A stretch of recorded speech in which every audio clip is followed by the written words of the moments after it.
नमस्कार मंडळी, नमस्कार. वात्रट आयनमध्ये आपलं सहर्ष स्वागत. मी संजीव शाळगावकर. MIMच्या मुंब्र्यातील एक नगरसेविका हिरव्या रंगाचा महिमा सांगून गेल्या. संपूर्ण समाज हिरवा करायचा आहे असा त्याचा मतितार्थ होता. स्पष्टच बोलायचं झालं तर मुस्लिम समाज वाढवायचा हे त्यांचं गणित होतं.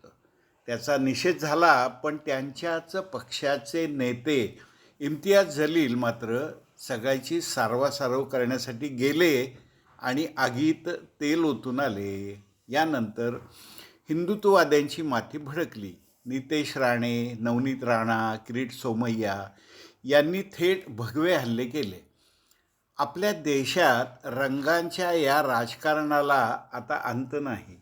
कोणत्या ना कोणत्या तरी रंगाचा आधार घेऊनच राजकारण खेळावं लागतं. तर ही झाली माझ्या आजच्या वात्रटिकेची पार्श्वभूमी. शीर्षक आहे जातीयवादी समीकरण, रंगांचं राजकारण. जातीयवादी समीकरण, रंगांचं राजकारण. ऐका तर, हल्ली राजकारण्यांनी रंगांचीच भांडणं लावलीत. कुणी हिरव्या चादरीत, कुणी भगव्या सावलीत. सगळे पक्ष निळ्याला हात पकडून बरोबर घेतात बरं का.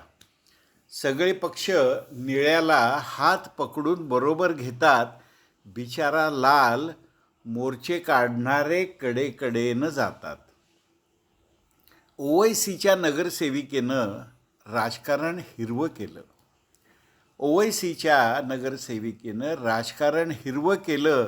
नितेश किरीट राणानं भगव्याचं आव्हान दिलं.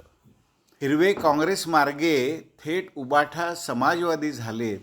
राजकारणातले रंगारी मात्र नमाजवादी झालेत. सप्तरंग